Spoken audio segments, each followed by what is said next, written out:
udah buat yang udah hadir di Zoom malam ini. Sama aku mau ngucapin terima kasih juga karena udah menyempatkan waktunya ya. Karena ini malming malah dipakai untuk belajar ATK ya. Oke. Mungkin aku mau nyampain dikit aja. Kalau untuk tutor ATK kali ini sama kayak sebelum UTS. Jadi nanti ada Bagas ya sama aku yang bakal bersama dengan teman-teman mempelajari tentang ATK. Nah, buat sistemnya itu nanti yang minggu pertama materi, minggu kedua, Hamin 2 minggu itu materi, Hamin 1 minggu juga materi, nanti Hamin 1 baru drilling soal. Nah, yang buat Hamin 2 minggu itu sama aku, nanti yang minggu depan itu sama Bagas, dan nanti yang Hamin 1 sama Yahya. Oke, mungkin sebentar. Oke, mungkin pertama-tama kita bakal overview terkait materi kita. Nah, materi setelah UTS untuk yang persiapan UAS, enggak deh, materi setelah UTS itu tuh ada terkait neraca panas sama ada humidifikasi dan analisis dimensi. Nah, seperti yang udah diberitahu oleh Pak Rohim untuk yang kelas A sama mungkin Pak Taufik dari kelas B itu materi UAS kita digabung ya. Jadi sebelum UTS sama sesudah UTS. Nah, untuk yang sebelum UTS itu tuh kan lebih berat di neraca massa. Kalau untuk yang setelah UTS itu lebih ke neraca panas.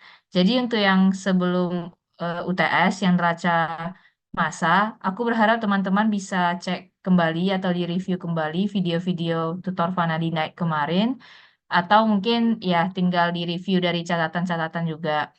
Karena untuk yang setelah UTS itu kan beratnya di neraca panas. Jadi mungkin neraca massa itu gak akan aku ngulang terlalu dalam karena udah dibahas juga di video sebelumnya.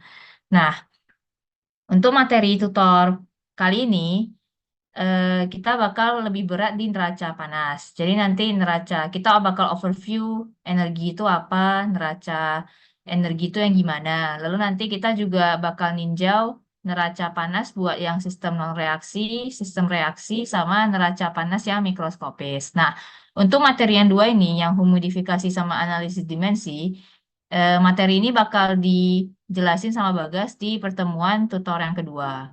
Nah, baru nanti H-1 itu di drilling soal sama Yahya. Ingat ya, materi UAS itu tuh yang sebelum dan sesudah UTS. Untuk yang UTS 2 yang bakal diadakan di Jumat 29 November, itu tuh materinya yang setelah UTS saja. Jadi yang cuma neraca panas ini sama humidifikasi analisis dimensi. Oke, mungkin tanpa berlama-lama kita langsung masuk aja ya. Nah, pertama aku mau review dulu terkait energi. Jadi kalau seperti yang kita ketahui, kalau di hukum termodinamika pertama, energi itu kan sesuatu yang kekal ya. Istilahnya dia nggak bisa diciptakan, nggak bisa dimusnahkan juga. Makanya dapat kita susun neracanya.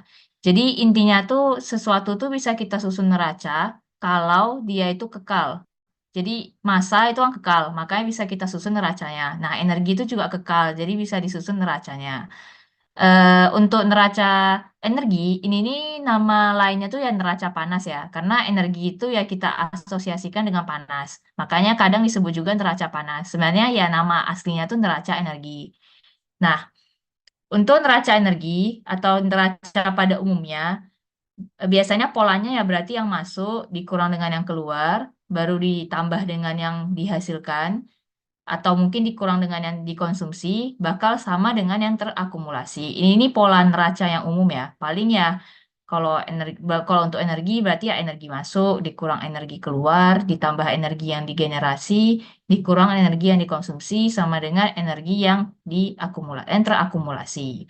Nah, kita menemui problem kalau untuk yang neraca massa kan no problem ya. Kayak massa itu sesuatu yang bisa kita timbang, sesuatu yang nampak lah istilahnya ya, kayak flow-nya, flow rate-nya berapa gitu. Nah, untuk panas atau energi lebih tepatnya, itu tuh bukan sesuatu yang bisa kita ukur gitu. Itu tuh bukan sesuatu yang bisa kita ukur dengan alat ukur. Kayak mungkin kamu bisa ngukur suhu, tapi kamu nggak bisa ngukur panas gitu. Kayak apa sih indikator sesuatu tuh panas gitu kan? Jadi makanya besaran energi, terutama panas, itu tuh nggak bisa diukur dengan alat ukur. Nah, adapun solusinya adalah kita perlu besaran lain yang bisa diukur. Nah, besaran yang bisa diukur itu ya entalpi. Kenapa entalpi bisa diukur? Karena entalpi itu kan ada ngaruh yang dari rumus ini ya. Entalpi itu ada suhunya. Suhu itu kan bisa diukur. CP itu bisa diperoleh. M itu massa itu juga bisa diukur. Jadi istilahnya itu kayak dia tuh besaran yang bisa diukur. Nah, entalpi itu juga dipakai karena entalpi itu adalah state function ya. State function itu seperti yang udah dijelasin di termo 1 ataupun termo 2. State function itu adalah suatu besaran yang dia tuh nggak dipengaruhi oleh jalur yang dilalui. Jadi istilahnya, misalnya kamu itu mau dari kos ke FT. Nah, tujuan kamu kan emang ke FT, tapi kan jalur yang dilalui itu bakal beda-beda ya antara orang yang satu dengan orang lain. Nah, itu step function nggak peduli jalur apa yang kamu lalui. Pokoknya kamu tuh sampai ke FT gitu, dari kos kamu. Nah, itu tuh step function. Ini semua masih nge-review ya, jadi kalau eh, masih ngingat-ngingat terkait energi aja. Nah, hal lain yang perlu dinotis juga, entalpi sendiri itu tidak bisa dihitung mutlak ya. Jadi entalpi itu butuh suhu referensi atau referensi suhu. Jadi yang bisa kita hitung adalah perubahannya, bukan H mutlaknya. Makanya kenapa rumusnya di sini tuh delta H sama dengan MCP T min Trf. Nah, Trf ini sangat mempengaruhi nilai entalpi yang diperoleh ya. Jadi butuh referensi itu kenapa? Misalkan gini, kamu berdiri di ujung tebing gitu, di ujung di tebing gitu kan, di ujungnya. Nah, terus kamu mau tahu ketinggian kamu tuh berapa. Nah, bisa jadi ketinggian kamu tuh 10 meter dari tanah, tapi bisa jadi ternyata 15 meter dari permukaan air laut gitu. Nah, maksudnya referensi itu penting, itu tuh kayak kamu tuh 10 meter dari mana sih? Atau mungkin kamu 15 meter tuh dari apa gitu. Makanya di sini aku tulis catatan kecil kalau TRF berapapun itu nggak masalah, asalkan disebutkan berapa. Jangan kamu ngambil TRF tapi nggak sebutin berapa, jadi orang lain yang melihat pekerjaan kamu tuh bingung gitu. Ini TRF-nya berapa gitu. Nah, lalu kita bakal masuk ke contoh, misalnya gini. Ada suatu benda dengan entalpi 1, lalu ada delta H1, lalu diberikan panas sejumlah Q, entalpinya berubah jadi delta H2. Nah, kita tuh mau nyari kira-kira Q-nya ini berapa gitu. Nah, kan yang masuk yang awal tuh ada delta H1, lalu nanti kemudian masuk Q, berarti jadinya delta H2. Nah, kalau kita mau nyari Q-nya otomatis semuanya ya kita pindah ruas kan. Jadi nanti delta H2 dikurang delta H1. Udah. Nah, delta H tadi kan rumusnya yang MCP, yang ini, yang MCP T min Trf ya. Berarti kalau untuk delta H2 ya MCP T2 min Trf. Untuk yang delta H1 itu MCP T1 min Trf. Nah, kalau kita gabungin kan kita keluarin ya unsur yang sama kan MCP nih. Berarti kan nanti jadinya MCP T2 min Trf dari ini. Lalu nanti dikurang, kurang ini minus, kurang T1 plus TRF. Plus TRF-nya yang ini. Jadi ini minusnya ada dikalikan ke dalam ya. Uh. Nah, terus nanti berarti TRF-nya kan bisa coret. Sisa T2 min T1. Nah, T2 min T1 itu apa? Itu delta T. Makanya ini rumus yang biasanya umum dipakai waktu SMA ya. Nah, sebenarnya asalnya tuh dari sini. Oke, kita next. Ini masih nge-review materi aja, jadi nggak terlalu berat. Harusnya teman-teman juga sudah paham ya. Hei. Oke. Mungkin ini kita ke ini juga nge-review kembali lagi terkait tentang panas perubahan, terkait entalpi untuk perubahan gitu ya. Jadi ada soal disuruh menghitung berapa sih entalpi perubahan untuk 1 kilogram air dari min 30 derajat menjadi 130 derajat. Nah, umumnya kan kalau kita rata-rata ya biasanya orang tuh salahnya di sini ya. Jadi kan kita disuruh nyari perubahan entalpi air dari min 30 derajat ke 130 derajat. Nah, kalau misalnya rata-rata orang tuh salah kalau panik gitu ya. Jadi mungkin aja teman-teman bisa langsung bakal ngide ya, langsung kayak oh kenapa nggak pakai rumus delta H tadi yang MCP delta T. Delta T-nya yang ini berarti Nah, seratus tiga ini puluh min min 30. Kenapa?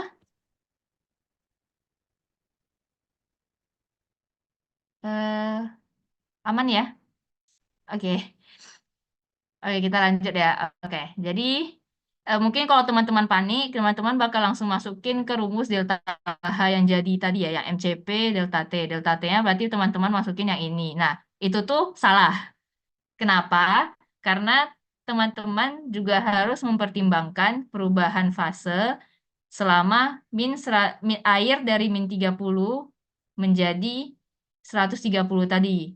Nah, maksud perubahan fasenya apa? Bentar, ini aku hapus dulu ya. Nah, maksud perubahan fase itu apa? Berarti kan kalau di min 30 air itu masih solid ya. Baru nanti dia bakal meleleh. Udah meleleh baru nanti jadi air dulu. Nanti airnya dipanasin, naik lagi. Nah, nanti mendidih bakal jadi uap. Nah, itu tuh terjadi perubahan fase. Dan ada juga, jadi dalam perubahan ini tuh bakal ada dua kalor ya. Ada kalor laten sama kalor sensibel. Ingat aja kalau laten itu berarti perubahan fase, kalau sensibel berarti perubahan suhu. Nah, kalau misalnya ada yang perubahan fase gini, teman-teman harus satu-satu ya istilahnya, kayak benaran dianalisis kira-kira dia berubah dari apa jadi apa. Nah, untuk ini, untuk yang kasus ini, terjadi perubahan. Pertama, kita ada panas untuk memanaskan padatannya. Jadi esnya kan dipanasin tuh, baru bisa jadi air, bisa jadi cairan. Nah, selama pemanasan berarti kan ada panas untuk eh, apa istilah panas untuk melelehnya ya atau key meltingnya. Lalu nanti ada setelah dia meleleh kan dia bakal dipanasin tuh, naik berubah suhunya. Terus dia bakal menjadi penguapan, panas penguapan, baru nanti uapnya bakal dipanasin lebih lanjut jadi suhu 130 derajat Celcius. Nah, berarti kalau key-nya kita udah identifikasi ada 5 ini, ya tinggal kita masukin ke rumus yang MCP delta T. Nah, paling yang jadi masalahnya ya tinggal delta T-nya hati-hati ya. Kan delta T berarti perubahan dari berarti suhu awal dikurang suhu akhir ya. Untuk yang heat solid ini atau dari es yang dipanaskan, kan terjadi perubahan suhu dari min 30 ke nol. Berarti kan nol dikurang dengan min 30. Nah, untuk yang melting itu kan kilatan ya. Kilatan itu kan nggak terjadi perubahan suhu, tapi cuma perubahan fase. Jadi nanti tinggal pakai delta H atau panas dari ini ya, pelelehannya. Lalu nanti hal yang sama juga untuk yang pemanasan liquid. Jadi nanti dia udah jadi liquid di suhu 100 ini dia bakal di suhu nol ini dia bakal dipanaskan sampai capai suhu 100. Baru nanti untuk yang vapor juga sama, dia tuh panas laten, jadi dikali dengan delta H vapornya. Terus baru yang udah jadi uap dipanaskan ke 130 derajat itu panas sensibel. Nah, setelah itu tinggal dimasukkan aja angka-angkanya dapatnya segini. Nah, kan ini masih gram mol ya. Kita biasanya kalau ditanya delta H satuannya tuh biasanya dalam besaran per massa ya. Jadi kayak joule per kilogram atau megajoule per kilogram gitu. Baru karena dia air berarti ya kalikan dengan mR kayak konversi satuan biasa. Terus dapatnya gini. Untuk yang ini sebenarnya harusnya teman-teman juga udah tahu ya. Kan ini SMA juga udah ada. Jadi ini aku nge-review kembali. Aku berharap gak ada yang kebingungan. Aman ya? Oke, seharusnya aman. Kita lanjut. Nah, yang tadi itu kan kasusnya masih sederhana ya. Masih yang kayak air yang dipanaskan. Terus nanti kita hitung entalpinya. Nah, yang jadi pertanyaannya kalau dalam industri, berarti kan kalau kita mau analisis panas atau energi, hal yang paling pertama kita analisis itu ya di reaktornya kan. Berarti ada yang inputnya berapa, kemudian nanti bereaksi di reaktor, jadi output. Nah, kita bisa nyusun neraca energi di reaktor. Nyusunnya gimana? Berarti kayak input dikurang dengan output plus minus yang digenerasi sama dengan yang terakumulasi. Nah, kalau untuk yang kasus reaktor, dia tuh bisa di energi sigma energi ini bisa kita jabarkan atau kita apa kita wakilkan gitu dengan delta H input atau delta H ya, karena tadi kan energi seperti yang udah aku jelasin itu tuh gak ada alat ukurnya. Jadi besaran yang bisa diukur adalah perubahan entalpi atau delta H. Nah, nanti rumusnya berarti jadi sigma delta H input dikurang sigma delta H output plus minus delta H reaksi sama dengan yang terakumulasi. Nah, yang jadi masalahnya, oh bentar-bentar. Nah, jadi kan kalau delta H input itu mudah ya, MCP dt. Delta H output itu juga MCP dt. Pasti datanya itu udah diketahui ya. Nah, yang jadi masalah, delta H reaksi ini dari mana gitu. Nah, delta H reaksi ini jadi masalah karena yang data yang kita ada itu hanya reaksi yang terjadi di 25 derajat Celcius. Sedangkan kalau realnya, nggak ada industri yang reaktornya itu bekerja di 25 derajat Celcius. Jadi kita butuh cara supaya kita bisa memperoleh delta H reaksi di suhu reaktor itu berjalan. Gimana caranya? Berarti kita tuh bisa caranya tuh kita turunkan ya berarti. Jadi kan karena data yang lengkap itu di 25 derajat Celcius atau 29,8 Kelvin, berarti dari T1 waktu dia masuk reaktor kita turunkan supaya bisa kita hitung delta H di 29,8 derajat, 29,8 Kelvin. Nah, lalu setelah kita hitung delta H yang standar, nah kita naikkan lagi suhunya biar mencapai T2 atau yang suhu real keluar reaktornya. Nah, berarti delta HR atau delta H yang terjadi di reaktor itu adalah jumlah dari delta H1, delta H yang standar ini sama delta H2. Nah, ini nih juga materinya ada diperoleh di Termo 1. Jadi harusnya teman-teman juga udah familiar ya, cukup familiar dengan konsep menurunkan suhunya dibawa ke standar, lalu nanti dinaikkan lagi. Nah, biar makin paham, kita langsung ke contoh soal. Nah, untuk contoh soal ini, eh, berarti kan dia ada suatu proses yang eh, basisnya itu 1 gram mol CO2 masuk ke di suhu 800 Kelvin. Nah, kemudian dia bakal bereaksi dengan 4 gram mol H2 yang masuk di 298 Kelvin dan terjadi konversi sebesar 70% dari CO2-nya. Nah, kemudian produknya itu keluar di suhu 1000 Kelvin. Ini ada data-datanya.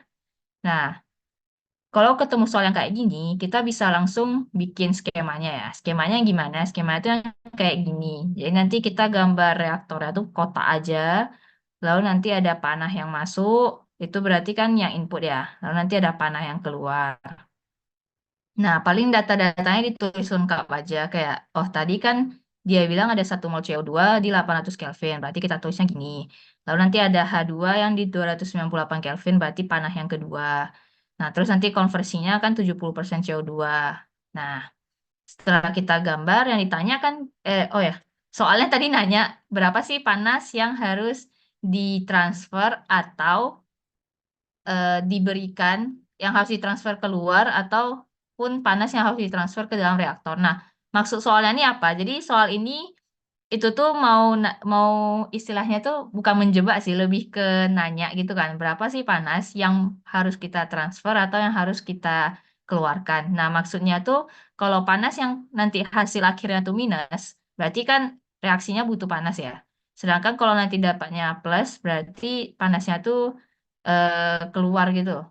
Berarti kebalik deh. Kalau minus berarti harus kita kalau minus berarti harus kita ambil panasnya, kalau plus itu harus kita berikan panasnya gitu. Berarti panas yang diberikan ya. Oke, kita lanjut aja. Setelah kita gambar skema sederhana, berarti kita bakal bikin grafiknya. Grafiknya berarti kan tadi CO2 masuk di 800 Kelvin.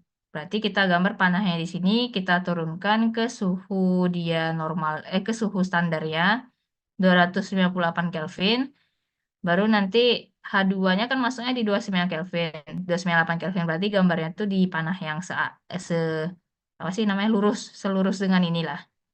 Nah, baru nanti naik lagi ke suhu 1000 Kelvin. Oke.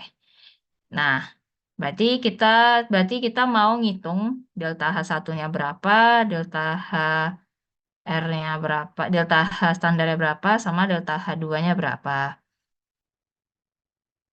eh oh ya, kan yang ditanya tuh panas ya. Berarti panas tuh bisa kita samakan dengan panas reaksi ya. Lupa aku bilang pula. Oke. Nah, berarti delta H reaksi kita cari dengan menjumlahkan 3 delta H ini. Nah, yang paling mudah ya cari dulu delta H standarnya ya, delta H reaksi standarnya. Jadi delta HR standarnya ini seperti yang kita tahu ya, itu produk dikurang dengan reaktan. Jadi nanti tinggal masukin aja data-datanya, diperoleh nilai segini. Nah, tapi ini kan nilai yang kalau konversinya 100% ya. Sedangkan di soal itu konversinya cuma 70%. Berarti ya udah kita kalikan 0,7. Dapatnya segini. Oke. Lalu kita tinjau lagi. Jadi setelah dapat delta HR yang standar ini, kita mau nyari delta H1 sama delta H2 berapa. Cara nyarinya gimana? Nah, delta H1 sama delta H2 itu tuh dicari dengan memperhatikan reaksinya. Jadi ini reaksi yang terjadi kan. Nah, reaksi yang terjadi ini bisa kita bikin dalam bentuk tabel, input berapa, yang reaksi berapa, outputnya berapa. Kenapa? Karena nanti dia bakal mempengaruhi di delta H2 yang diperoleh. Untuk delta H1 itu cukup straightforward ya. Jadi kayak berapa mol yang masuk kan cuma dua ini. Berarti tinggal rumusnya ya NI sigma NI kali CPI kali DT kan. Berarti ya yang masuk cuma ada CO2 sama H2. Itu tinggal dikalikan aja dengan data yang ada di soal, nanti dapatnya segini. Nah, yang mungkin agak ribetnya tuh ya di delta H2 karena kita harus memperhatikan yang output berapa. Yang bereaksi kan nggak semua ya, kan cuma 70% terkonversi. Jadi pasti ada sisanya. Nah, sisa reaktan ya maksudnya. Jadi nanti sisa reaktan itu juga dimasukkan ke perhitungan delta H2. Makanya nanti sigma NiCPIDT-nya itu ada NCO2-nya, ada H2-nya, ada CH4, sama ada H2O. Nah, nanti ini mol yang NCO2 berarti kan 0,3 kayak yang di sini ya, 0,3. Kalau NH2-nya 1,2, terus NCH4-nya 0,7, lalu NH2O-nya 1,4. Nah, diperoleh deh hasilnya segini. Terus, karena udah kita peroleh delta H1, delta H2, sama delta H ini, berarti tinggal kita jumlahin aja semua. Dapat hasilnya segini. Nah, eh, oke, sampai sini aman nggak? Atau ada yang mau bertanya? Kira-kira aman ya? Ini masih nge-review materi termo juga. Seharusnya aman. Oke, aku lanjut ya. Nah, setelah kita nge-review nih, energi itu apa, neraca panas itu yang kayak gimana, kita bakal beralih ke sistem yang bakal kita tinjau atau sistem yang bakal kita susun neraca panasnya. Nah, neraca panas itu tuh bisa kita susun untuk dua jenis sistem. Yang untuk ini sistem non-reaksi ya. Jadi sistem di industri itu terbagi jadi dua. Yang ada reaksi sama yang non-reaksi. Yang non-reaksi itu yang kayak gimana? Non-reaksi itu contohnya ya kayak menara distilasi. Terus kayak misalnya apa ada aliran counter current gitu untuk pemurnian untuk steril gitu, itu juga contohnya tuh yang nggak ada reaksi ya. Nah, kalau untuk yang reaksi berarti kan yang kayak di reaktor tadi itu kan ada reaksinya ya, atau mungkin di furnace untuk pembakaran itu juga ada reaksinya. Nah, lebih mudah tuh adalah yang non reaksi, jelas ya karena nggak ada reaksinya, jadi kita nggak perlu hitung delta HR yang repot-repot gitu. Nah, untuk yang sistem non reaksi itu tuh neraca energinya ya simple ya, input min output sama dengan yang terakumulasi. Ya kalau steady state berarti ya input sama dengan yang output. Mungkin kita langsung ke contohnya aja. Nah, untuk contohnya cukup panjang. Jadi kasusnya ini kita bakal mensterilkan suatu media, biomedia, dengan menggunakan steam. Dengan menggunakan steam. Nah, gambarnya tuh yang kayak gini, data-datanya tuh yang kayak gini. Nah, kalian notice kan, kalau datanya tuh cuma ada untuk water enggak deh, water ini dianggap biomedia ya. Jadi kalau di soal ini, wait, mana kursornya? Oh, ke sana. Bentar. Nah, kalau di soal ini dia itu bilang kalau biomedianya tuh bakal disamakan dengan air gitu ya datanya. Jadi water yang 50 sama 75 itu untuk biomedia. Terus kalau untuk steam sama water itu sebagai berikut. Nah, kalau misalnya ketemu soal yang kayak gini, kalian tuh harus nge-state atau menyatakan boundary kalian tuh yang mana. Nah, sekarang kita bahas boundary-nya yang mana, yuk. Kan boundary itu mungkin mungkin aja steam heater yang kalian tinjau. Atau mungkin sterilizer yang kalian tinjau. Tapi rule of thumb untuk menentukan boundary itu kalian tentukan berdasarkan data arus yang paling lengkap. Kalau misalnya kalian ngambil steam heater, emangnya kalian tahu return waternya berapa? Emangnya kalian tahu hot waternya berapa? Enggak kan? Sama halnya untuk sterilizer. Kalian nggak tahu return water yang keluar berapa, yang masuk hot water berapa. Jadi untuk amannya, kita bakal bikin boundary seluruh sistem ini. Gitu. Kenapa? Karena kita tahu biomedianya atau istilahnya air yang kita anggap sebagai air itu berapa datanya, saturated steam-nya juga berapa datanya, sama yang kondensatnya itu berapa. Atau ini kondensat ini air ya, air atau water di saturated 300 kPa ini. Nah, jadi karena udah kita tetapkan boundary-nya, bentar ini aku hapus semua. Nah, boundary-nya berarti yang ini ya. Nah, baru kita bikin deh skema sederhananya tuh ya kayak gini. Berarti satu sistem ini itu kita sebut sebagai sistem sterilisasi gitu. Lalu nanti ada yang masuknya, kemudian nanti yang keluarnya. Ini juga yang masuk sama yang keluar. Nah, di soal itu kan kita dikasih basis ini 150 kg per menit. Nah, itu kita jadikan basis perhitungan kita. Nah, setelah kita gambar, kita susun neraca energinya. Nah, cara nyusunnya gimana? Kan kondisinya dianggap steady state ya, berarti yang input sama dengan yang output. Nah, yang input tuh apa? Kan tadi kan kita tahu kalau energi kita wakilkan atau kita wakilkan dengan H nih ya, H ya. Jadi untuk yang input berarti ada H in. Nah, untuk yang output di soal itu dibilang kalau terjadi total heat loss-nya yang ini, total heat loss itu sebesar 1,63 kW. Berarti itu kilosnya. Itu berarti kita letak di output. Nah, terus ada H out juga. Jadi entalpi yang keluarnya itu bakal diletak di output juga. Nah, setelah itu baru kita masukin yang in tuh apa aja. Aku bersihin, aku bersihin dulu papatnya. Nah, yang in itu dari mana aja? Yang in ada dari ini, saturated steam 300 kPa sama dari raw mediumnya. Berarti ada biomedium di 50 derajat sama ada saturated steam. Nah, kilosnya udah diketahui di soal. Nah, untuk yang outnya, untuk yang keluar, berarti panah yang keluar itu ada steril medium di 75 derajat atau biomedium di 75 derajat sama ada saturated kondensat di yang keluarnya ini, di sini. Nah, baru deh, karena kita mau nyari H, ya di soal udah dikasih juga data delta H-nya, berarti kita tinggal nyari, tinggal nyari, oh ya, astaga, aku lupa bilang, di soal itu yang ditanya tuh kita mau nyari berapa sih steam yang perlu masuk gitu. Maaf, maaf. Oke, jadi di soal ini kita mau nyari steamnya tuh berapa, kebutuhan steamnya ya. Nah, jadi nanti kita MB ini atau massa biomasa kan udah tahu ya. Basisnya 150 kilogram ini.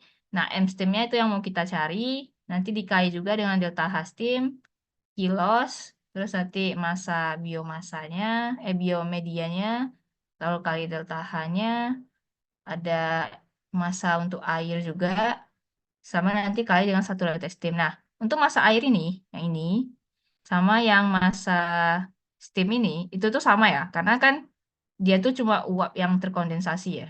Jadi nanti kita ganti aja jadi MS sama MS, baru kita solver, dapat deh hasilnya. Hasilnya segini. Nah, terus, oh, ini kan disoalkan tadi 1,63 kW ya kilosnya. Jangan lupa dikonvert aja ke satuannya, yaitu kilojoule per menit. Oke. Untuk yang non reaksi itu waktu aku lihat di soal UAS-UAS tahun-tahun sebelumnya, umumnya sih nggak keluar ya, karena untuk non reaksi itu bisa dibilang kurang bisa divariasikan gitu, karena kasusnya tuh gak ada reaksinya. Jadi kayak ya gitu-gitu aja soalnya. Nah, di UAS itu aku lihat polanya yang pertama, soal nomor satu itu umumnya bakal neraca massa, yaitu yang recycle purging ratio, recycle, terus fresh feed-nya berapa, gross feed-nya berapa, yang soal itu. Nah, untuk soal nomor dua itu umumnya yang neraca massa reaksi. Neraca panas ya reaksi. Jadi kayak pembakaran atau pemanasan boiler gitu butuh bahan bakar yang dibakar dan sebagainya. Nanti soal nomor tiga itu mungkin soal nomor tiga itu biasanya humidifikasi. Jadi bisa gacha ya antara kalau nggak rotari berarti bakal di apa? Kalau nggak rotary dryer berarti soalnya tuh yang bagian ngasih apa sih membasah bentar. Istilahnya tuh, ya pokoknya nanti kalau yang humidifikasi itu ada dua. Kalau nggak mengeringkan berarti kan menambah kadar air gitu. Terus nanti soal terakhirnya paling ya analisis dimensi kayak satuan-satuan dari persamaan gitu. Oke, kita lanjut ya. Nah, kita lanjut ke yang sistem reaksi. Untuk sistem reaksi sebenarnya itu juga udah di cover tadi ya sebelumnya yang kita susun neraca panas yang ini, yang delta H input dikurang yang output plus minus yang reaksi. Nah, ingat aja kalau yang reaksi berarti harus yang di suhu real ya. Berarti yang suhu real itu kan yang delta H1, delta H yang di suhu standar, reaksi di suhu standar ditambah delta H2. Nah, ini ada aku kasih rumus yang ini. Kenapa? Karena kita nanti bakal ada soal yang terkait pembakaran bahan bakar. Nah, pembakaran itu kan butuh oksigen. Jadi nanti kita ada soal yang nanya juga ya, berapa sih XSR-nya, berapa sih efisiensi pembakarannya gitu. Nah, mungkin kita langsung masuk ke contoh biar lebih jelas ya. Oke, soalnya tuh seperti ini. Jadi ada bahan bakar nih, ada ngandung abu, komposisinya tuh segini, dibakar di furnace. Nah, ada analisis Orsat, itu yang mau nunjukin berapa sih kadar GHP-nya. Nah, ada CO2 sama CO. Lalu untuk bahan bakar dan udaranya itu masuk ke furnace pada suhu 25 derajat. Nah, gas hasil pembakarannya keluar di 220, sedangkan abunya itu keluar di 120. Berapa XSR sama efisiensi termalnya. Data-datanya itu yang kayak gini. Nah, kalau untuk yang XSR, ini nih sebenarnya caranya udah aku jelasin di tutor yang pertama seingat aku terkait perhitungan yang analisis Orsat. Jadi aku mungkin bakal cepat aja, sekilas saja jelasinnya. Nah, aku mungkin bakal jelasin lebih banyak di yang thermal efisiensinya. Nah, untuk XSR, berarti kan algoritmanya sama ya. Pertama bikin gambarnya dulu, ya kan gambar furnace, kemudian panah yang masuk apa, yang keluar tuh apa.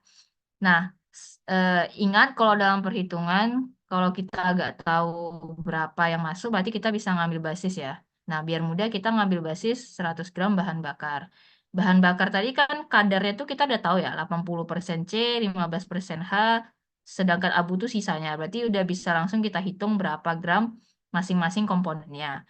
Ingat itu kita ubah ke mol. Jadi nanti C berarti kan 80 gram bagi 12 jadinya segini. Untuk H berarti bagi dengan 1 jadinya 15 mol.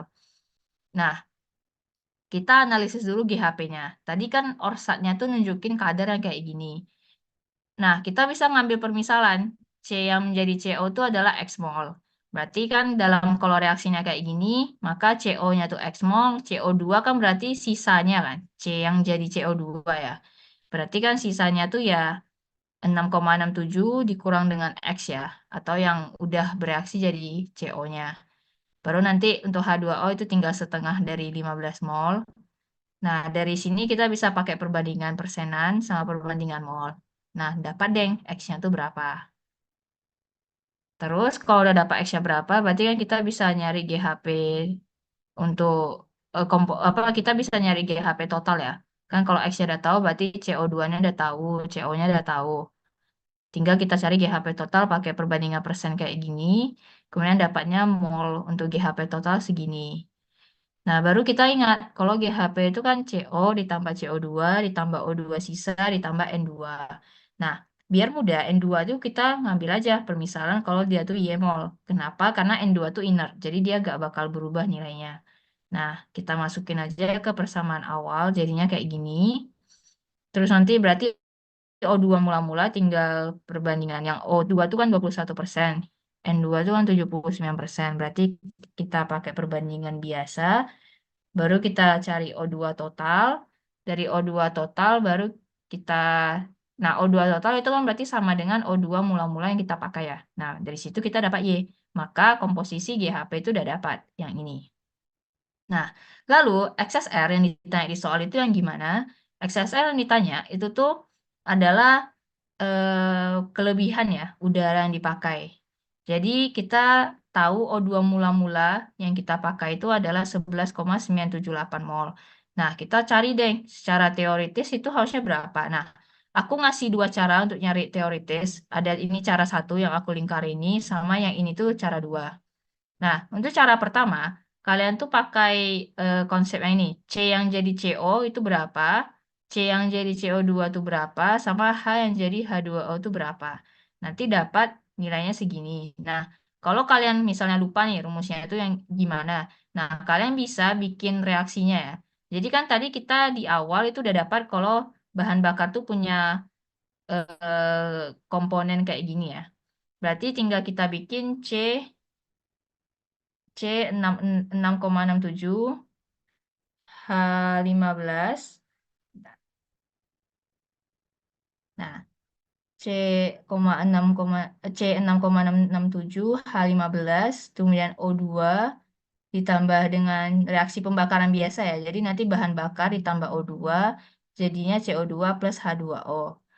Nah, nanti itu tinggal disetarakan. Nah, koefisien yang ada di depan O2 itu adalah O2 teoritis yang digunakan. Nah, baru deh yang kita masukin ke XSR-nya, masukin ke rumus XSR. Diperoleh XSR-nya ternyata 14,99%. Nah, kalau aku sendiri aku prefer pakai yang ini ya. Karena lebih simpel aja, langsung kayak C jadi CO berapa, C jadi CO2 berapa. Nah, kalau kalian misalnya lebih suka setarain reaksi ya, silahkan pakai cara yang ini. Bebas, karena hasilnya itu sama aja. Oke, ini untuk yang XSR karena udah karena kalau misalnya kalian masih kurang jelas bisa bisa nonton video atau nge-replay video yang tutor pertama sebelum UTS. Oke, kita langsung masuk ke thermal efisiensinya. Kalau misalnya ditanya thermal efisiensi, berarti kan efisiensi itu adalah yang real itu kita bagi dengan yang idealnya. Karena kan logikanya ya yang realnya bakal lebih kecil ya daripada yang idealnya. Nah, biar lebih mudah, kita cari dulu yang ideal. Ideal itu dari mana? Ideal itu kan tadi di soal itu kita dikasih data yang ini, data kita dikasih soal data HHV. Wait, mana HHV ya? Bentar. Eh, hmm, kita tuh dikasih data HHV. Ah, ini nih HHV, astaga. Ya, ini HHV. Nah, HHV ini adalah panas atau eh, high heating value ya. Jadi itu HHV sama, akan kalian pernah dengar ya istilah HHV sama LHV. Nah, bedanya apa? Kalau untuk HHV atau high heating value itu tuh H2O-nya tuh dalam bentuk liquid gitu hasilnya. H2O-nya liquid. Sedangkan kalau untuk LHV, H2O hasil pembakarannya itu adalah gas atau vapor. Nah, terus kita bakal, kan kita udah tahu nih HHV-nya itu segini. Berarti itu tuh HHV itu sama aja dengan QR atau panas reaksi idealnya. Nah, kita bikin aja deh. Kan di soal tuh rumusnya tuh min 6.500, ada 6.500 kalori per gram bahan bakar ya. Nah, basis kita kan 100 gram bahan bakar, berarti tinggal kita kalikan biar satuannya jadi kalori doang. Oke, ini yang ideal gampang ya. Jadi kalau ada data HHV atau LHV itu langsung dipakai aja. Nah, yang jadi problem ya itu adalah ngitung yang realnya. Ngitung yang realnya gimana? Nah, ngitung yang realnya, itu tuh kita beruntung ya. Di soal itu bahan bakarnya udah masuk di suhu lingkungan. Jadi kita nggak perlu nurunin nih. Jadi perhitungan kita jadi lebih singkat lah. Nah, jadi itu pertama dari yang masuknya 298, berarti kan kita langsung hitung delta H di 298 berapa. Nah, terus kita cari delta H1.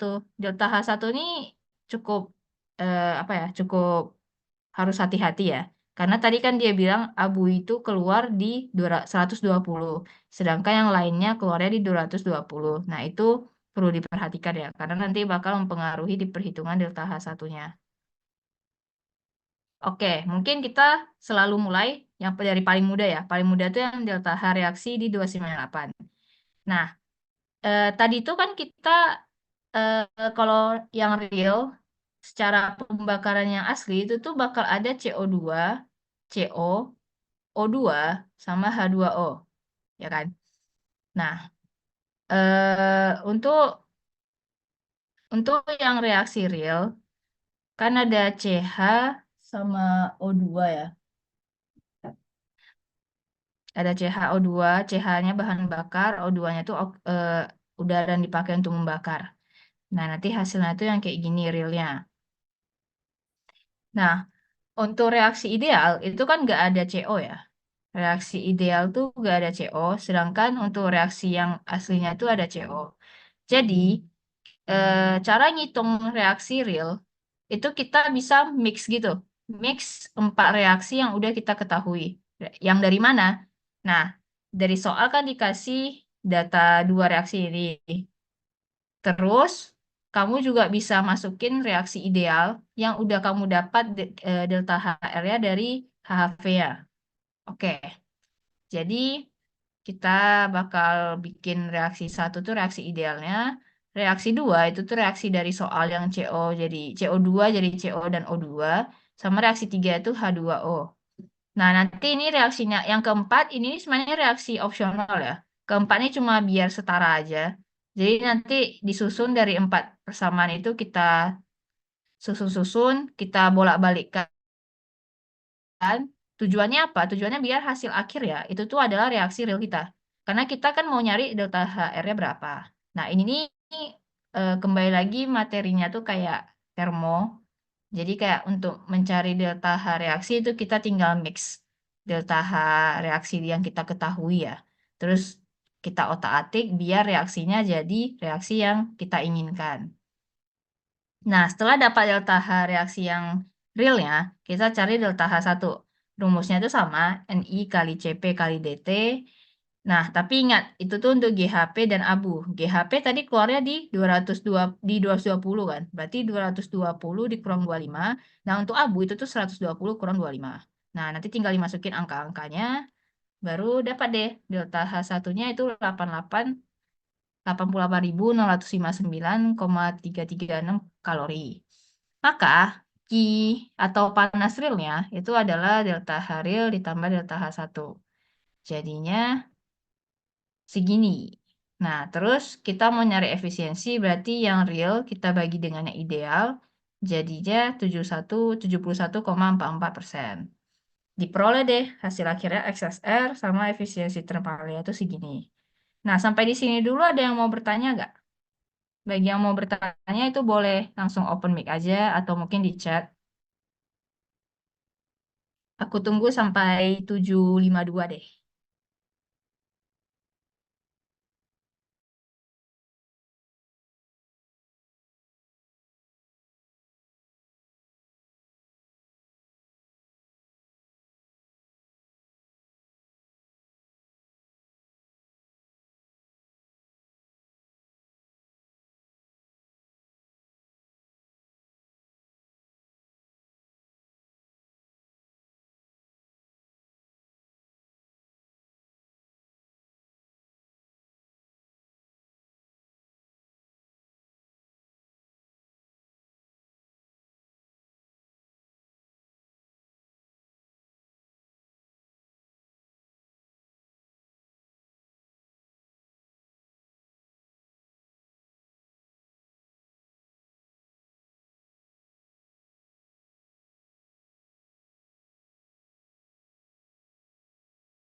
Oke, karena sepertinya belum ada yang mau bertanya, aku lanjut materinya ya. Nah, setelah kita udah meninjau yang, wait, ini foto coret. Nah, setelah kita udah ninjau sistem yang ada reaksi sama yang sistem non-reaksi, kita bakal masuk ke neraca panas yang di mikroskopis. Nah, mikroskopis seperti yang udah kita pelajari ya di sebelum UTS, itu tuh ada dua tipe ya. Ada yang mixed flow sama ada yang plug flow. Nah, yang mixed flow itu tuh adalah yang kayak RATB, yang reaktor yang ini, reaktor alir tangki berpengaduk atau CSTR ya, Continuous Stirred Tank Reactor. Nah, untuk yang plug flow itu tuh yang RAP ini, yang reaktor alir pipa atau PFR ya, umumnya atau apa pipe, kayaknya singkatannya tuh pipe flow reactor mungkin ya. Tapi biasanya kita sebutnya PFR. Nah, bedanya apa? Kalau untuk yang mixed flow itu tuh kita selalu asumsinya tuh dia tercampur rata. Jadi tidak ada perubahan konsentrasi, tidak ada perubahan konversi atau perubahan suhu selama di dalam reaktor ini. Tapi untuk yang PFR ada, karena kan dia plug flow ya, jadi kayak ngalir masuk, nanti dia bereaksi di tiap-tiap panjang ini, baru nanti dia keluar. Nah, eh, ini untuk review kembali ya, mikroskopis itu yang gimana. Nah, terus kita juga mau nge-review dikit terkait transfer massa. Jadi kalau kita bicara tentang transfer massa, pasti ada hukum Fick ya. Hukum Fick itu yang Na sama dengan Kc, ini tetapan, dikali dengan driving force-nya, yaitu perbedaan konsentrasinya. Atau ada bentuk lain juga yang Na sama dengan min dAB dikali dCa per dx. Lalu untuk transfer panas, itu tuh rumusnya adalah Q sama dengan koefisien ini, U-nya ini koefisien transfer panas, A ini adalah luas permukaan transfer, dikali dengan delta T. Nah, biasanya kalau di soal itu ada lambang UA, ini adalah gabungan ya dari U sama A ini. Jadi digabung jadi UA kali delta T. Nah, mungkin biar lebih paham, kita langsung masuk ke contoh soal. Jadi untuk contoh pertama, aku ngambil yang PFR dulu ya. Jadi untuk atau RAP. Nah, di soal Itu tuh kita ada suatu reaksi eksotermis ya. A plus B menjadi 2D dengan dengan kok apa dengan laju reaksinya tuh K kali Ca kali Cb. Nah, itu tuh dilakukan di reaktor pipa yang mana nanti umpan gasnya ya ini soalnya eh, cukup template ya mirip-mirip dengan yang kemarin waktu masih neraca massa. Bedanya ya kita disuruh mencari oh ini ada juga suhu agar suhunya tidak terlalu tinggi ya, itu kita kasih pendingin berupa tabung anulusnya. Nah, kita disuruh nih tentuin berapa konversi dan berapa suhunya sebagai fungsi posisi. Jadi kita disuruh mencari dx per dz atau dan dt per dz. Nah, biar mudah, kita tuh tinjau dulu profil konversinya atau dx per dt, dx per dz ya. Nah, untuk skemanya itu kayak gini. Jadi, ada pipa, reaktor pipa. Itu reaktor pipa gambarnya ya cukup umum ya. Kayak pipa, terus nanti kita kasih panah masuk, berarti F in-nya. Lalu nanti panah keluarnya berarti yang out-nya berapa. Nah, kita bikin dulu elemen volumenya, jangan lupa. Nah, baru nanti di soal kan dia bilang dikasih pendingin yang anulus ya. Anulus itu maksudnya kayak melingkari si pipanya gitu, menyelimuti pipanya. Jadi makanya yang warna oranye ini nih adalah pendinginnya atau pipa atau pendingin anulusnya. Nah, pendinginnya ini bakal dimasukin air jenuh, lalu nanti keluarnya jadi steam jenuh. Nah, ditanya deh dx dz-nya berapa, dt dz-nya berapa. Oke, pertama untuk mencari konversinya, kita susun dulu neraca massa. Neraca massa apa? Neraca massa A di elemen volume. Elemen volumenya berarti kan kalau untuk pipa, untuk reaktor pipa ya elemennya berarti delta Z dikali dengan luas tampangnya atau dikali A. Nah, lalu kita susun deh input A di Z itu dikurang input A yang di Z plus delta Z sama dengan yang terakumulasi. Satuannya ya mol A per jam ya. Jadi, kalau untuk input kan cuma ada NA di Z yang masuk ya. Tapi untuk output itu tuh ada dua. Ada NA yang keluar di Z plus delta Z sama ada A yang bereaksi kan. Nanti itu tinggal di secara matematis berarti minnya tuh kalikan ke sini. Nah, karena kalau mau melimitkan itu kan harus NAZ plus delta Z ya. Jadi ini semua aku bawa ke ruas ini berarti ke kanan. Aku bawa semua ke ruas kanan.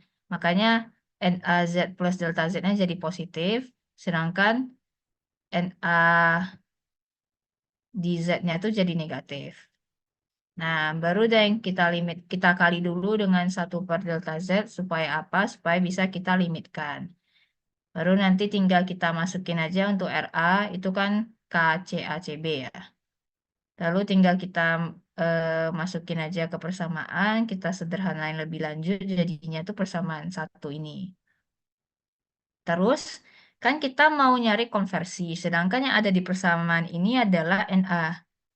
Gimana caranya hubungkan dengan konversi? Ya, kita bikin reaksinya. Tadi kan di soal reaksinya tuh A plus B menjadi 2D ya. Berarti kalau A plus B jadi 2D, itu bisa kita bikin mula-mula reaksi sama sisanya berapa. Nah, mula-mula A itu ada Na0, B itu Nb0. Nah, berarti kan kita misalkan aja konversi A itu adalah X. Berarti yang bereaksi ya Na0 dikali dengan X. Sama juga untuk yang B. Nah, untuk D karena koefisiennya 2, berarti 2 dikali Na0X. Nah, tinggal kita kurang aja untuk reaktan, kemudian untuk yang produk kita tambah.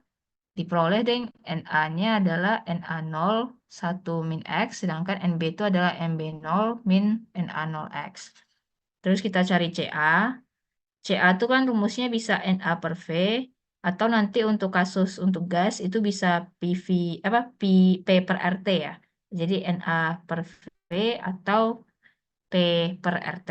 Nah, tapi bentuk umumnya Aku mau ngenalin bentuk umum yang ada V-nya dulu. Kenapa? Karena ini nih bisa dipakai untuk gas sama cairan. Nah, tapi untuk gas pasti nanti bisa dijadikan P per RT ya. Nah, aku kasih bentuk generalnya aja. Jadi nanti kita untuk konsentrasi bisa dicari dengan Na per V. Oke, untuk CB berarti sama ya, NB per V, tinggal kita masukin aja Na apa, NB-nya apa. Nah, lalu persamaan 2, 3, sama 4 ini bisa kita masukin ke persamaan satu tadi. Nah, persamaan satu tadi berarti kan dia yang persamaan yang ini ya, yang aku petain ini. Nah, kita masukin aja, terus kita turunkan. Jadi kan kalau DNA 1 min X diturunkan ya jadi min Na0 dx dz ya. Sedangkan kalau untuk yang lainnya ya tinggal kita masukin kayak biasa. Ini untuk CA, ini untuk CB. Nah, baru kita rapi-rapikan, nanti dapatnya kayak gini. Nah, ini bentuk umum ya. Jadi ingat ya, tadi kan udah aku bilang ya, ini tuh bentuk umum untuk gas dan liquid, karena masih ada volumenya. Nah, untuk gas, biasanya itu kita ekspresikan sebagai tekanan parsialnya ini, yang ada PA per RT ya. Jadi kalau untuk PA berarti ya YA-nya kali dengan P per dengan RT.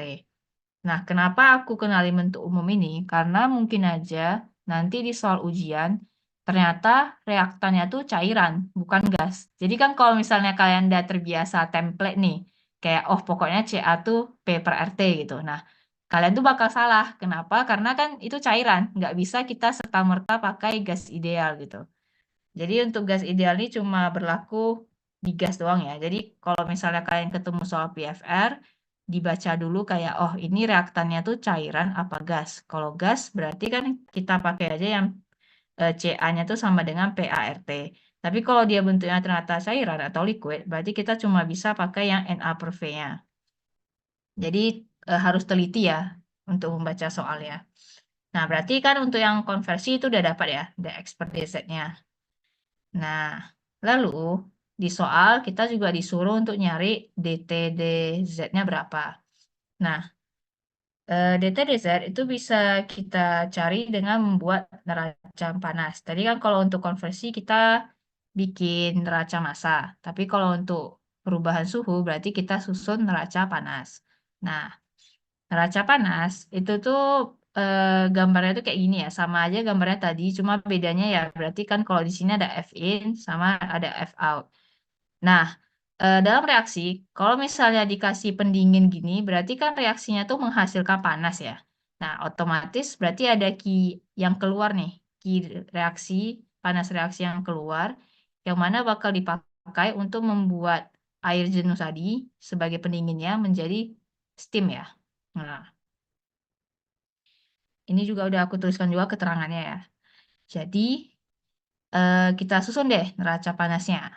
Nah, neraca panasnya itu berarti kan kita susun eh, jadi kayak input sama dengan input dikurang dengan output sama dengan yang ACC. Nah, untuk yang input itu tuh kan ada N dikali HI di Z. Terus untuk yang output tadi kan ada kayak biasa NIHI tapi kan ada yang key yang keluar ya. Berarti key yang keluar itu kita masuk di output. Terus, bentar. Ini nih kayaknya bukan delta Z sama dengan nol deh. Ini nih harusnya tuh delta. Bentar, aku cek dulu ya. Kayaknya aku salah tulis. Hmm, Baca panas di elemen volume. Oh iya, deng. Untuk yang delta Z sama dengan nol ini kan karena dia itu, iya, delta Z. Kenapa delta Z yang sama dengan nol? Oh, ini kayaknya aku salah tulis ya. Ini hapus saja. Typo. Oke. Jadi, oke, lanjut lagi ke yang input dengan yang output ya. Jadi setelah kita tahu inputnya itu yang ini, outputnya yang dua ini, berarti tinggal kita jabarin aja kayak biasa. Nah, untuk Ki pendingin, itu tuh kan rumusnya kayak yang transfer panas tadi ya. yang ada U kali dengan A kali T min TA ya. Nah, untuk A-nya kan bisa kita jabarin jadi V D dikali delta Z. Sedangkan yang lainnya ya kita tetap tuliskan aja kayak biasa. Nah, setelah kita jabarin, kita kan mau limitkan. Berarti Z plus delta Z-nya yang ini tuh harus positif. Berarti kita pindah semua ke sebelah kanan. Nah, setelah itu, baru deh yang kita kali dengan 1/delta Z. Nah, baru ini bagian ini kita limitkan. Terus ini kan berarti delta Z-nya udah hilang ya. Nah, setelah itu, kan kita dapat persamaan yang ini kan berarti nggak usah kita urusi deh, udah emang udah tinggal salin ke bawah doang. Nah, yang jadi masalah tuh yang ini, apa persamaan yang ini, D per DZ dari sigma NI dikali HI. Nah, NI itu kan berubah ya terhadap jarak. HI itu juga berubah terhadap jarak. Terus gimana? Nah, kalian kan ingat ya, kalau misalnya ada persamaan diferensial yang ada dua persamaannya, yang D per DZ lah contohnya, dari UV, misalnya UV, ya, UV. Berarti kan nanti rumusnya tuh ya U aksen V, yang rumus turunan biasa itu lah. Nanti plus V aksen U lah. Ya itulah pokoknya. Nah, ini tuh sama aja berarti yang di sini ya. Berarti kan berarti kan nanti ada sigma NI dikali dengan DHI DZ plus dengan sigma dari HI dikali dengan DNI DZ. Nah, untuk yang masing-masing ini kan penjabarannya bakal panjang. Jadi saran aku sih kalian pisah aja ya. Jadi nanti ada satu bagian untuk nyari DHI per DZ. Ada yang satu bagian untuk nyari sigma NI DHI DZ. Sama ada satu bagian lagi yang nyari sigma HI dikali DNI DZ. Oke, ini langsung kita cari aja. Nah, untuk yang sigma NI DHI DZ itu cukup mudah ya. Jadi kan sigma NI bakal dikali dengan DZ, D per DZ dari CPI dikali T ya. Nah, CPI ini kan kita asumsinya konstan ya. Jadi CPI kita keluarin dari diferensial ini, jadinya sigma NI CPI dikali DT DZ. Nah, jadi yang berubah tuh T-nya kan. Nah, tinggal kita masukin deh sigma NI CPI itu apa aja. Berarti tadi kan ada A, ada B, sama ada D. Nah, jadi deh persamaannya gini. Untuk yang sigma NI DHI DZ. Terus, kita bakal nyari juga yang sigma HI dikali DNI DZ. Nah, sigma HI DNI DZ tuh gimana? Sigma HI DNI DZ berarti kan ada HA dikali DNA per DZ ditambah HB kali DNB per DZ ditambah dengan HD dikali DND per DZ. Nah, nilai dari NA ini yang NA, NB, ND itu tuh dihitung dari perhitungan konversi tadi. Kan yang di perhitungan konversi yang kita bikin MBS, itu tuh kita ada dapat NA-nya berapa, NB berapa, ND berapa. Nah, kita pakai kembali di di perhitungan suhu di atau di neraca panas ini. Nah, Na 1 min X itu tuh kalau diturunkan kan jadinya DNA sama dengan min Na0 dx ya. Untuk yang NB sama aja kita turunin jadi DNB sama dengan min Na0 kali dx. Sama nanti ada ND itu DND sama dengan 2 Na0 dx. Nah, karena udah kita dapat nih DNA apa, DNB apa, DND apa, maka kita tinggal masukin aja ke persamaan awal tadi. Ingat tanda minusnya juga jangan lupa itu kita masukkan juga. Nah, setelah itu, unsur yang sama tuh bisa kita keluarin ya, supaya rapi ya. Kan kayak matematika biasa. Berarti Na0 dx dz ini aku keluarin. Nah, berarti kan sebenarnya nih kalau ditulis sebenarnya bisa min HA dulu ya. Min HA, kemudian min HB, baru nanti plus 2D ya. Kalau mau urutannya sama kayak yang di persamaan atas. Tapi biar rapi aku nulis 2HD dulu. Karena dia positif ya. Baru dikurang HA, baru dikurang dengan min HB. Nah, kalian kalau ngelihat ini, kalian bakal familiar ya. Kalau 2HD min HA min HB itu tuh adalah delta H reaksi. Kan tadi kan delta H reaksi adalah produk dikurang reaktan. Produk kita adalah HD ini, sedangkan reaktan kita adalah HA sama HB. Berarti bisa aja kita singkat aja nulisnya sebagai delta HR. Jadi deh, persamaannya sesederhana ini. Terus ya biar rapi, berarti dx dz-nya kita belakangin aja. Jadi nanti Na0 kali delta HR kali dengan dx dz. Nah, setelah dapat persamaan ini, kan kita baru nyari sigma NI DHI DZ sama sigma HI DNI DZ. Nah, baru setelah dapat kita masukin kembali ke persamaan neraca panas tadi, yang ini. Nah, kita masukin aja, jadinya kayak gini. Terus tinggal kita percantik aja, biar DT DZ-nya sendiri. Nah, tapi nanti kan ada DX DZ ya di sini. Nah, ini kita peroleh dari persamaan awal tadi. Nah, kalau kalian ngerjain soal ujian, berhenti sampai di sini tuh udah oke banget ya. Jadi berhenti sampai di persamaan kayak gini tuh udah oke. Nggak perlu sampai kalian integralkan. Karena susah. Kenapa? Kan ada dx dz ini. Jadi tuh bakal merepotkan. Kalau kalian mau nyoba integral ya silahkan. Tapi berhenti di sini tuh udah oke. Nilainya tuh udah aman. Nah, kira-kira sampai sini ada yang mau bertanya gak ya? Ayo, ayo bertanya, guys. Mungkin kalau yang dari sebelumnya, aku mungkin kecepatan ngejelasin, kayak kalian kurang jelas, silahkan bertanya. Aku tunggu sampai 8.13.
Oke, karena kayaknya belum ada yang mau bertanya juga, aku lanjuti ke contoh soal yang terakhir. Yeay. Oke, yang terakhir itu kan tadi contohnya tuh PFR ya, atau apa? Atau reaktor alir pipa. Nah, bentuk mikroskopis lainnya itu ada reaktor alir tangki berpengaduk atau CSTR ya. Nah, jadi di soal ini ada RATB yang dilengkapi dengan koil pemanas. Nah, koil pemanas itu reaksinya kayak gini, laju reaksinya itu yang kayak gini, terus satuannya juga dicek juga. Kalau misalnya kalian kerjain soal kayak gini tuh satuannya dicek, karena biasanya satuannya mungkin ada yang beda, jadi harus diubah atau dikonversikan gitu. Nah, oke. Di soal ini, dengan ceritanya kan ada RATB yang ternyata reaksinya tuh endotermis atau istilahnya tuh butuh panas. Jadi untuk memenuhi kebutuhan panas, kita manfaatkan deh yang steam yang masuk dari koil pemanas. Nah, steam yang masuk itu tuh dalam kondisi uap jenuh, uap air jenuh di suhunya tuh TS. Nah, kemudian ada luas perpindahannya tuh S. Lalu koefisiennya itu adalah U. Nah, ada juga rapat massa larutannya sama kapasitas panasnya. Nah, kalau prosesnya itu udah steady state nih, berapa sih suhu larutan yang keluar reaktor? Nah, untuk nyari suhu berarti kan kita susun neraca panasnya dulu ya. Nah, sebelum itu kita gambar dulu sistemnya tuh yang gimana sih? Sistemnya tuh yang kayak gini. Jadi di soal itu juga dibilang kalau eh, yang masuk, laju alir yang masuk, yang ini, laju air yang masuk dan yang keluar itu tuh sebesar FV ya. FV itu berarti input sama dengan output ya. F input sama dengan F output. Kalau F input sama dengan F output berarti kan steady state ya. Jadi AC akumulasinya tuh nol. Kita susun deh neraca panas di reaktor. Susunnya tuh gimana? Berarti kan kalau ini sistemnya tuh kan ada reaksi ya. Jadi nanti sigma E input dikurang sigma E output plus minus energi yang dari reaksinya. Nah, untuk yang input, panas yang masuk ya, energi yang masuk atau panas yang masuk itu ada dari dua. Ada yang dari Ki-in-nya, dari Ki-in-nya, panas dia masuk. Kemudian dari steam. Jadi kan steamnya tuh bakal masuk dari coil, kemudian bakal kasih panas ya ke larutannya ya. Nah, jadinya ada dua nih, ada dua key yang sebagai input. Baru outputnya tuh ya key out biasa, key out ini. Baru nanti ada yang bereaksi atau panas dari reaksi. Kenapa minus? Karena kan tadi dia bilang kalau reaksinya tuh ternyata butuh panas ya, atau endotermis. Jadi makanya reaksinya tuh minus. Terus eh udah kita susun neraca panasnya, berarti tinggal kita masukin aja rumus-rumus yang cocok ya. Jadi kan kalau untuk key in berarti F in kali H in, untuk key steam berarti rumus transfer panas biasa. Nah untuk yang eh, outnya berarti key outnya itu berarti ya F out kali H out. Baru nanti untuk yang reaksi itu tinggal rumusnya itu yang ini. Nah, kenapa tadi aku bilang tolong cek satuan? Karena biasanya satuan-satuannya itu bakal saling meniadakan ya. Harusnya tuh kalau persamaannya itu udah benar, berarti kan harusnya saling meniadakan satuannya. Nah, untuk yang reaksi tadi kan, untuk yang RB itu kan satuannya tuh mol B per liter menit. Sedangkan untuk yang panas reaksinya itu tuh kan delta, wait, kursor aku kemana ya? Ah, ini dia. Nah, untuk yang panas reaksi itu rumusnya kan joule per mol ya. Nah, kalau neraca panas itu kan harusnya energi per waktu. Jadi supaya yang bereaksi itu bisa jadi joule per mol ya tinggal kalikan delta HR ini ya. Nah, terus untuk Fin itu kan F ada Fin itu kan harusnya dari FV ya. Nah, tapi FV itu kan satuannya itu cuma liter per menit. Nah, berarti CP, MCP-nya, berarti ini kan istilahnya tuh kayak F dikali CP dikali delta T ya, kalau H ini ya. Nah, CP kita tuh satuannya adalah Joule per kilogram K. Nah, densitas kita itu tuh rumusnya adalah kilogram per dengan M pangkat 3. Nah, M pangkat 3 sama liter itu kan belum bisa nyoret ya. Makanya kenapa aku kalikan dengan 1000 di sini. Tujuannya biar cocok aja satuannya. Terus nanti kita bakal ada T0, T awalnya, min dengan T ref. Karena ingat ya, tadi itu kan kalau kita nyari H, itu tuh harus ada referensinya. Makanya di sini aku bikin T0 min T ref plus atau ditambah dengan yang transfer panas dari coil. Terus nanti sama halnya untuk yang F out itu juga biar cocok satuannya. Sama nanti yang keluar T-nya itu kita min dengan min Trf. Nah, kalau sama untuk yang ini yang reaksinya. Nah, kita ambil Trf itu sama dengan Tin. Kenapa? Supaya nggak ribet aja gitu. Kalau misalnya Trf-nya itu udah sama dengan T dia masuk atau T0, berarti kan ini bisa kita coret gitu. Karena kan ini kalau T ref-nya itu T0, berarti kan ini T0 min T0 ya. Jadinya kan saling, jadi kan 0. Nah, berarti kan ininya tuh habis gitu. Nah, makanya nanti persamaannya jadi sederhana kayak gini. Tinggal langsung U kali S, TS min T, dikurang FV CP. Ya, ini dari yang bagian out-nya, sama ini bagian yang reaksinya. Terus tinggal kita kalikan aja ke dalam dulu masing-masing. Kenapa? Karena kita mau pisahin biar T-nya itu sendiri. Karena di TI soal itu T out ya. T out itu sama dengan T. Jadi tinggal kita keluarin aja T-nya kayak aljabar biasa. Nah, terus nanti kita kita asingkan si T-nya. Jadi nanti T-nya sendirian di ruas kiri, nah yang lainnya tuh di ruas kanan. Gitu deh. Nah, untuk materi neraca panas itu kayaknya sampai sini aja. eh Materinya kan berarti tadi kita review deh. Nanti review dari awal. Berarti yang pertama kita bicara tentang, bentar.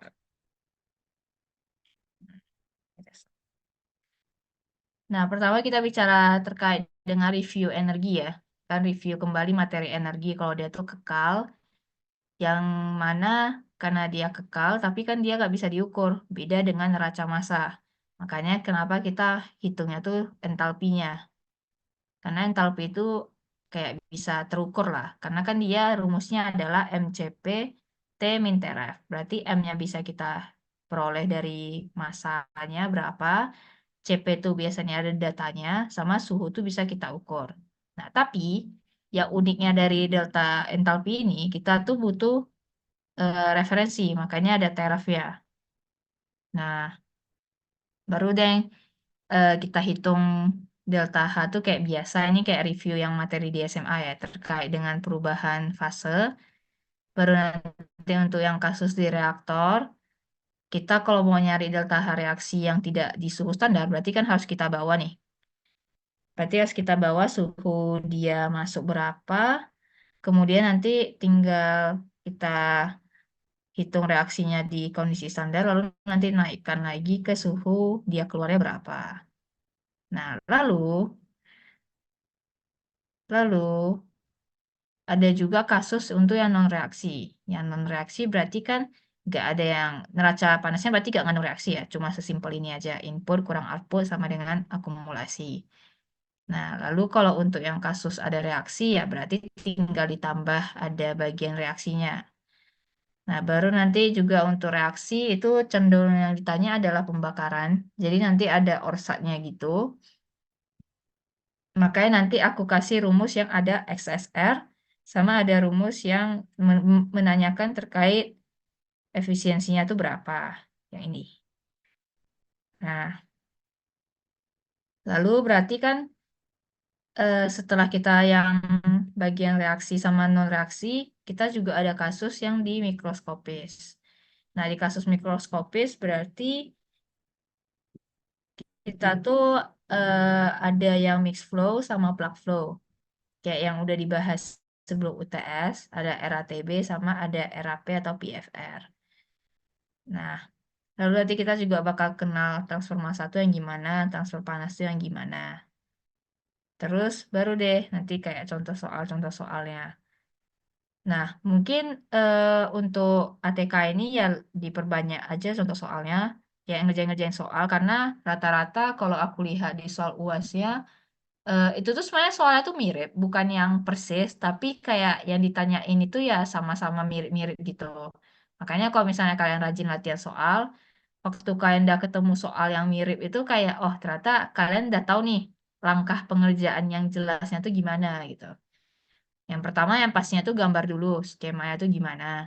Terus kalau misalnya di soal tuh ditanya kayak eh, konversinya berapa, berarti kan tinggal kita algoritmanya tuh gimana gitu. Terus nanti kalau misalnya di soal itu ada gambar sistem, berarti kan kita harus nentuin boundary-nya tuh gimana. Yang tadi aku jelasin juga, boundary itu harus yang datanya tuh banyak diketahui itu, data stream masuk sama stream keluarnya tuh diketahui. Lalu kalau untuk yang PFR atau RATB itu kan yang ditanya ya pasti kalau enggak kalau untuk PFR berarti berapa perubahan dia ya, perubahan konversi sama perubahan suhu sepanjang alirannya. Nah, untuk RATB itu biasanya ditanya ya suhu keluarnya berapa gitu. Itu biasanya pola soalnya tipenya kayak gitu. Lalu mungkin itu aja. Terus untuk yang humidifikasi sama analisis dimensi itu bakal minggu depan sama Bagas. Jadi ditunggu saja.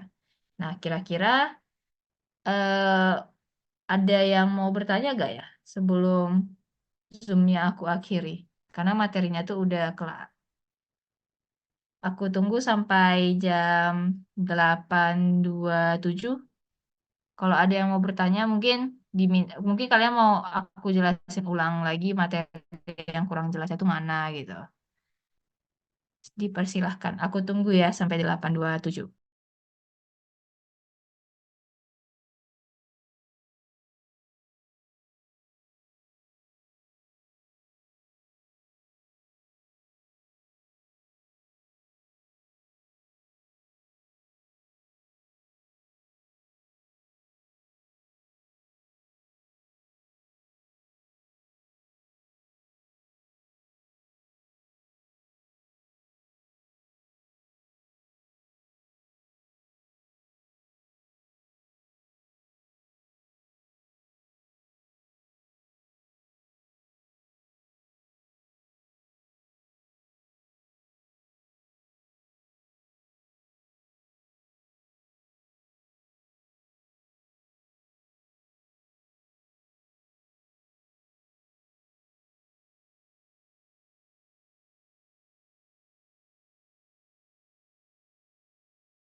Oke, karena sepertinya belum ada yang mau bertanya juga, eh, aku mungkin mau ngucapin terima kasih yang udah hadir sama yang udah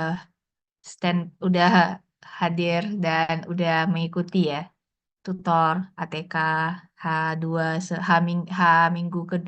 H2 minggu sebelum UAS.